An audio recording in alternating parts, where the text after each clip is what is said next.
పెద్దలు ఎం దేవేందర్ రెడ్డి గారు, స్థానిక మున్సిపల్ చైర్మన్ మల్లికార్జున్ గౌడ్ గారు, అదే రకంగా గౌరవ మాజీ శాసన మండలి సభ్యులు ఆర్ సత్యనారాయణ గారు, గౌరవనీయులు ప్రభుత్వ విప్ శాసన మండలిలో శాసన మండలి సభ్యులు పెద్దలు పల్లా రాజేశ్వరరెడ్డి గారు, గౌరవ శాసన మండలి సభ్యులు రాష్ట్ర యువజన విభాగం అధ్యక్షులు సోదరులు షంబీపూర్ రాజు గారు, మాజీ శాసనసభ్యులు గౌరవనీయులు ఆర్ మన సత్యనారాయణ గారు, సంగారెడ్డి మాజీ శాసనసభ్యులు, ఇంకా వేదిక పైన ఆసీనులైన మహామహులందరికీ పేరు పేరున ఎవరెవరు పేరు చెప్పలేదో దేవేందర్ రెడ్డి గారు, రాధాకృష్ణ శర్మ గారు, నరేంద్రనాథ్ గారు, మన్నించాలి నరేంద్రనాథ్ గారు, వేదిక పైన ఆసీనులైన మహామహులందరికీ పేరు చెప్పని వాళ్ళందరూ కూడా తిట్టుకోకుండా ఏమనుకోకుండా దయచేసి మన్నించాలని కోరుతూ, పాత్రికేయ మిత్రులకు అందరికంటే ముఖ్యంగా ఈరోజు ఈ వేదిక మీద మేము కూర్చొని ఉన్నామంటే దానికి కారణమైన మా టీఆర్ఎస్ కుటుంబ సభ్యులైన అన్నదమ్ములకు, అక్క చెల్లెళ్ళందరికీ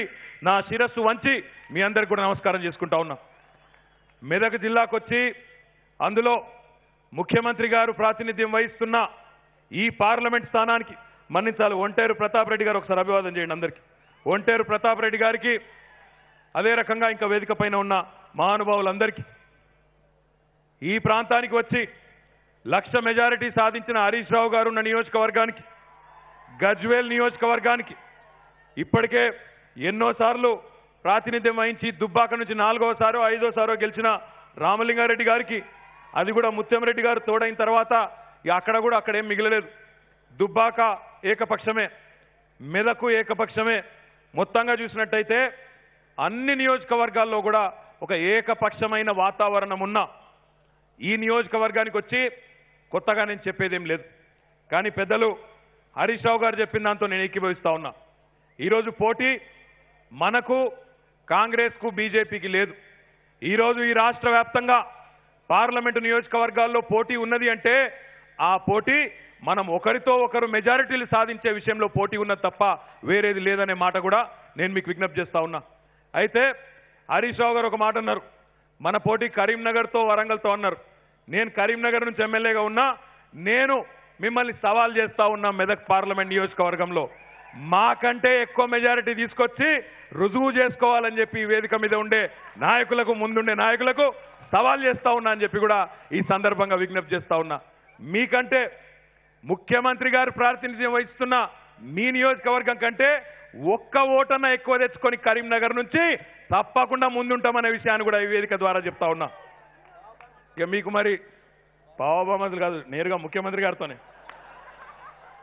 బాబామదులకు ఏం లేదు, అంత మంచిగానే ఉన్నాం. కానీ డైరెక్ట్గా నేను మిమ్మల్ని ముఖ్యంగా ఇక్కడ గజ్వేల్ నుంచి ఉన్నోళ్ళు మొన్న ముఖ్యమంత్రి గారు చెప్పిండ్రు, ప్రతాప్ రెడ్డి గారు చేరిన తర్వాత ఏం మిగిలింది, మొన్న కాంగ్రెస్ లాడ ఏం లేదు, 1,00,000 మెజారిటీ గజ్వేల్లో వస్తుందని మొన్ననే చెప్పినారు. ఇప్పుడు మరి 1,00,000 గజ్వేల్లో వచ్చి, 1,00,000 సిద్దిపేటలో వచ్చి, 1,00,000 పటాన్చెరులు వచ్చినాక 5 లక్షలు కాదు, మీ వాళ్ళ లెక్కలు తప్పున్నాయి, 7 లక్షలు రావాలి మరి ఆ లెక్కకు. మరి 7 వస్తుందా 5 వస్తుందా, మాకంటే ఒక ఓటు ఎక్కువ వస్తుందా తక్కువ వస్తుందా మేము కూడా చూసుకుంటాం. మరి మమ్మల్ని రెచ్చగొట్టింది ఇక్కడ మమ్మల్ని ఇప్పుడు, కాబట్టి మేము కూడా మా కరీంనగర్లతో మాట్లాడి మీకంటే ఖచ్చితంగా ఓ 2 ఓట్లు ఎక్కువ తెచ్చుకుంటామనే మాట కూడా ఈ సందర్భంగా విజ్ఞప్తి చేస్తా ఉన్నా. షరతు కడతావా? ఇక లింగనని అయితే షరతులకే అంటుండు, ఇక లాభం లేదు. ఇక మేము కూడా సవాల్ తీసుకుంటాం భయ్. ఇంత మీరు పిలిచి మెదక్లో తొడగొట్టి సవాల్ చేసినాక మాకేమన్నా లేదా రేషం గిన్న? తప్పకుండా మీకంటే ఎక్కువ తీసుకుంటాం, షరతు కూడా కడతా. ఇప్పుడు చెప్పా ఎంత అని. మీ అందరికీ నేను చేసే విజ్ఞప్తి ఒకటే, ఈరోజు దేశ రాజకీయ పరిస్థితిని ఒకసారి చూడండి. దేశంలో సర్వేలు వస్తున్నాయి, ఈరోజు ప్రముఖ మీడియా సంస్థలు సర్వేలు చేస్తూ ఉన్నాయి, పెద్ద పెద్ద ఛానళ్లు సర్వేలు చేస్తున్నాయి. దేశంలో ఒక వాతావరణం స్పష్టంగా కనబడుతున్నది. 2014లో దేశంలో ప్రజలకు మోడీ అంటే ఏదో చేస్తాడు, ఏదో ఉద్ధరిస్తాడు ఈయన అని చెప్పి ఒక అపోహ, ఒక నమ్మకం ఆనాడు ఉండేది. గుజరాత్లో ఏదైతే అభివృద్ధి జరిగిందో అదే రకమైన అభివృద్ధి దేశం అంతా చేసే అవకాశం ఉంటుందని చెప్పి ఆనాడు 2014లో నరేంద్ర మోడీ గారి నాయకత్వంలోని ఎన్డీఏ ప్రభుత్వానికి 283 సీట్లు కట్టబెట్టి అఖండమైన మెజారిటీని భారతదేశ ప్రజలు ఇచ్చినారు. కానీ 5 ఏళ్ల తర్వాత వెనుకకు తిరిగి చూసుకుంటే ఏం చేసిండయ్యా నరేంద్ర మోడీ అంటే, మా అక్కా చెల్లెళ్ళ పోపు డబ్బాల్లో ఏలుపెట్టిండు, పెద్ద నోట్ల రద్దు చేసిండు తప్ప చేసింది మాత్రం పెద్దగా ఏం లేదు. ఈ దేశంలో సామాన్యుడికి ఒరిగింది కూడా ఏమీ లేదు. అందుకే 5 ఏళ్ల తర్వాత ఈరోజు ఏ సంస్థ సర్వే చేసినా స్పష్టంగా కనబడతా ఉన్నది, బ్రహ్మాండంగా కనబడతా ఉన్నది. దేశంలో నరేంద్ర మోడీ సారథ్యంలోని ఎన్డీఏ కూటమికి 150, 160కి మించి స్థానాలు వచ్చే పరిస్థితి లేదు. రాహుల్ గాంధీ గారి నాయకత్వంలోని యూపీఏ కూటమి పరిస్థితి అంతకన్నా బాగలేదు. వాళ్ళు 100, 110 సీట్లు కూడా దాటే పరిస్థితి వాళ్లకు కూడా లేదు. వాళ్ళిద్దరూ కలిసిన ఎన్డీఏ యూపీఏ ఇద్దరు కలిసినా జరగకూడని జరిగినా వాళ్ళిద్దరు కలిసి ప్రభుత్వాన్ని ఏర్పాటు చేసుకుందామన్నా 273 సీట్లు వచ్చే పరిస్థితి లేని మాట నేను చెప్తున్నది కాదు, చిలక జ్యోతిష్యులు చెప్తున్నది కాదు. దేశంలోని ప్రముఖ వార్తా మాధ్యమాలు, సంస్థలు, సర్వేలు, దేశ ప్రజల మనోవాక్కుగా వాళ్ళు చెప్తా ఉన్నారు. కాబట్టి ఈ సందర్భంలో ఒక్కొక్క పార్లమెంట్ సభ్యుడే రేపు కీలకం కాబోతా ఉన్నాడు. ఒక్కొక్క ఓటే ప్రజలు, తెలంగాణ ప్రజలు ఇచ్చే ఒక్కొక్క ఓటు రేపు కీలకం కాబోతా ఉన్నది. ఈ మాట ఎందుకు చెప్తా ఉన్నా అంటే 16 పార్లమెంట్ స్థానాల్లో మనం ఒక పార్లమెంట్ స్థానంలో హైదరాబాద్లో మన మిత్రపక్షమైన అసదుద్దీన్ ఓవైసీ గారు మజ్లిస్ పార్టీ 17 స్థానాలు మనం గెలుచుకున్నట్టయితే రేపటి రోజున గోల్కొండ కోట మీద ఇప్పటికే మీ ఆశీర్వాదంతో మన ముఖ్యమంత్రి కేసీఆర్ గారు జెండా ఎగరేస్తా ఉన్నారు. రేపు ఎర్రకోట మీద కూడా హస్తినాపురంలో, ఢిల్లీలో ఎవరు జెండా ఎగరేయాలనో తెలంగాణ ప్రజలు నిర్ణయించే పరిస్థితి తప్పకుండా 16 స్థానాలు మీరు టీఆర్ఎస్ సైనికులను, కేసీఆర్ సైనికులను ఢిల్లీకి పంపిస్తే తప్పకుండా ఉంటుందనే మాట నేను ఈ సందర్భంగా మీకు విజ్ఞప్తి చేస్తా ఉన్నా. ఒక్క మాట దయచేసి మీరు ఆలోచించాలి. ఈ మధ్యన పదే పదే కాంగ్రెస్ నాయకులు, భారతీయ జనతా పార్టీ నాయకులు ఒక మాట అంటున్నారు, ఇది కేసీఆర్కు సంబంధం లేని ఎన్నిక, ఈ ఎన్నిక రాహుల్ గాంధీకి, నరేంద్ర మోడీకి మధ్యన జరుగుతున్న ఎన్నిక అని మాట్లాడుతూ ఉన్నారు. మీరు ఆలోచించాలని చెప్పి నేను కోరుతా ఉన్నా. ఈరోజు దేశ రాజకీయ వ్యవస్థ ఎట్లా నడుస్తున్నది, కేంద్ర ప్రభుత్వం ఎట్లా నడుస్తున్నది, బడితే ఉన్నోందే బర్రె, ఎవరి దగ్గర బడితే ఉంటే ఆయననే ఈరోజు మొత్తం మల్కపోయే పరిస్థితున్నది. కేంద్రంలో మమతా బెనర్జీ గారు రైల్వే మంత్రిగా ఉంటే పశ్చిమ బెంగాల్కి రైళ్లన్నీ పోతాయి, రైల్వే ప్రాజెక్టులన్నీ పోతాయి. లాలూ ప్రసాద్ యాదవ్ గారు ఆయన రైల్వే మంత్రిగా ఉంటే బీహార్లో ఆయన అత్తగారింటికి కూడా రైలు మార్గం వేసుకొని రైలును తీసుకొని పోయినాడు. టిఆర్ బాలు గారు తమిళనాడు రాష్ట్రానికి సంబంధించిన పెద్ద ఆయన ఉపరితల రవాణా మంత్రిగా ఉంటే జాతీయ రహదారులు మొత్తం తమిళనాడు కొట్టుకుపోయినాడు.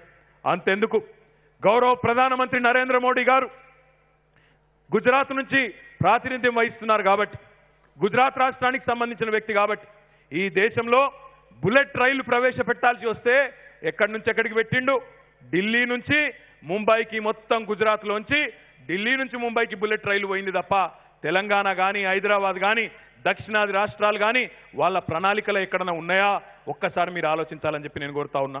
ఎక్కడనో కాదు, గజ్వేల్లో మన ముఖ్యమంత్రి గారు ప్రాతినిధ్యం వహిస్తున్న గజ్వేల్ నియోజకవర్గానికి మిషన్ భగీరథ ప్రారంభోత్సవానికి గౌరవ ప్రధానమంత్రి గారు వచ్చినాడు. ఆనాడు గౌరవ ముఖ్యమంత్రి గారు లక్షల మంది సమక్షంలో ఒక విజ్ఞప్తి చేసినారు, అయ్యా ప్రధానమంత్రి గారు, మా తెలంగాణ రైతాంగం కలను, చిరకాల స్వప్నాన్ని నిజం చేసుకుంటూ కాళేశ్వరం ప్రాజెక్టు కానీ, పాలమూరు ఎత్తిపోతల ప్రాజెక్టు కానీ ఈరోజు లక్షల కోట్ల వ్యయంతో మేము నిర్మాణం చేసుకుంటా ఉన్నాం. మీరు దయచేసి పక్క రాష్ట్రమైన ఆంధ్రప్రదేశ్కి ఎట్లా మీరు పోలవరం ప్రాజెక్టుకు జాతీయ హోదా ఇచ్చినారో అదే పద్ధతుల్లో మా రాష్ట్రంలో కూడా అయితే కాళేశ్వరం కానీ లేదా పాలమూరు ఎత్తిపోతల పథకం కానీ ఈ రెండింటిలో ఏదో ఒక ప్రాజెక్టుకు జాతీయ హోదా ఇయ్యండి అంటే ముసిముసి నవ్వులు నవ్విండు, 2 సార్ల అటు ఇటు చూసిండు, అవతల పడ్డాడు తప్ప జాతీయ హోదా మాత్రం ఇయ్యలేదు. ఏమొస్తుంది జాతీయ హోదా ఇస్తే? ఈరోజు పోలవరం ప్రాజెక్టు కడుతుంటే ఆంధ్రప్రదేశ్లో ₹1 ఖర్చు అయితే 90 పైసలు కేంద్ర ప్రభుత్వం నుంచే వస్తూ ఉన్నాయి.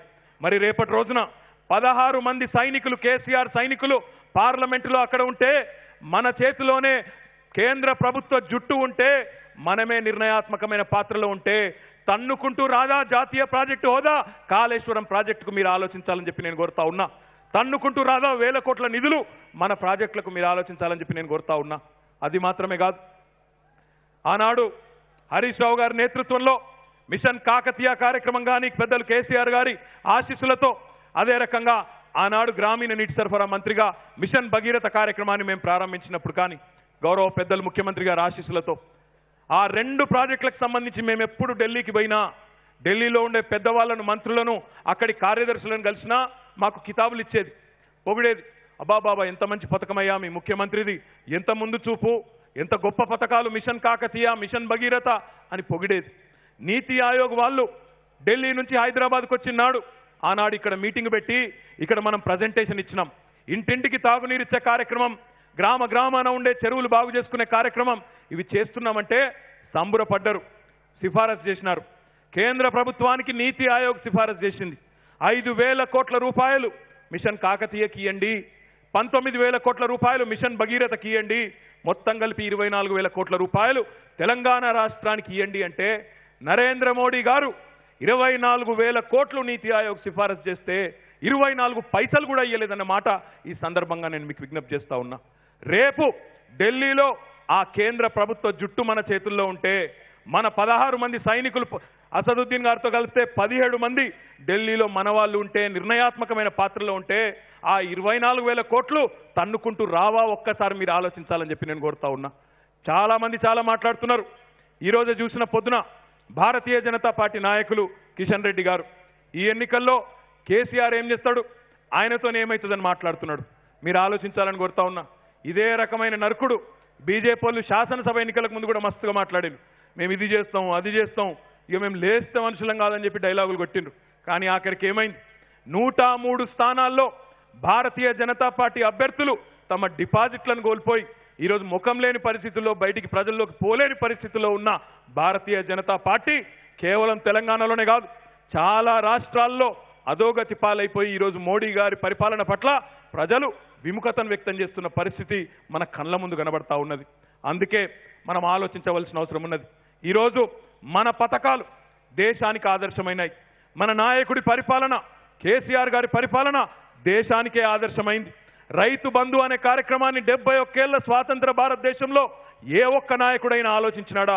రైతుకు నేరుగా ప్రయోజనాన్ని వనగూర్చే కార్యక్రమం ఈ దేశంలో ఏ ముఖ్యమంత్రి, ఏ ప్రధానమంత్రి అయినా చేసినాడా? ఒక్కసారి మీరు ఆలోచించాలని చెప్పి కోరుతా ఉన్నా. సరే, ఎవరు ఏమనుకున్నా ఒకటి వాస్తవం. ఈరోజు మన పక్క రాష్ట్ర ముఖ్యమంత్రి చంద్రబాబు నాయుడు గారు, తెల్లారితే మన మీద దుమ్మెత్తిపోసే చంద్రబాబు నాయుడు కూడా ఈరోజు విధి లేని పరిస్థితుల్లో, ఆఖరికి ఎన్నికల కోసమైనా సరే ఒకనాడు వ్యవసాయం దండుగా అన్న చంద్రబాబు నాయుడు రైతు బంధును కాపీ కొట్టి అన్నదాత సుఖీభవ అని చెప్పి ఈరోజు ఆంధ్రప్రదేశ్ రైతులు కూడా, వాళ్ళకు కూడా లాభం వస్తుందంటే దానికి కేసీఆర్ గారు కారణం కాదా? ఒక్కసారి మీరు ఆలోచించాలని చెప్పి నేను కోరుతా ఉన్నా. కేవలం చంద్రబాబు నాయుడు కాదు, ఒరిస్సా రాష్ట్రం, పశ్చిమ బెంగాల్ రాష్ట్రం, జార్ఖండ్ రాష్ట్రం, ఛత్తీస్గఢ్ రాష్ట్రం, ఆయా రాష్ట్ర ప్రభుత్వాలు రైతు బంధును ఈరోజు మోడల్గా తీసుకొని వాళ్ళ రాష్ట్రాల్లో అమలు చేస్తూ ఉన్నాయంటే దేశం మొత్తం తెలంగాణ వైపు చూడడం లేదా అని నేను అడుగుతా ఉన్నా. రైతు బంధు పథకం ఈరోజు ఐక్యరాజ్య సమితిలో ప్రస్తావించబడ్డది. అక్కడ కూడా ఒక విజయవంతమైన కార్యక్రమంగా, రైతాంగానికి మేలు చేసే కార్యక్రమంగా ఐక్యరాజ్య సమితి గుర్తించిందంటే ఇది మన నాయకుడి దార్శనికత కాదా? మీరు ఆలోచించాలని చెప్పి నేను కోరుతా ఉన్నా.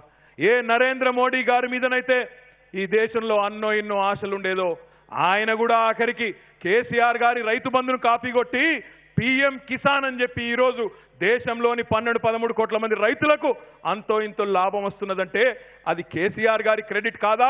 ఒక్కసారి మీరు ఆలోచించాలని చెప్పి, ఒక్కసారి మీరు ఆత్మవిమర్శ చేసుకోవాలని చెప్పి మా భారతీయ జనతా పార్టీ నాయకులను నేను కోరుతా ఉన్నా.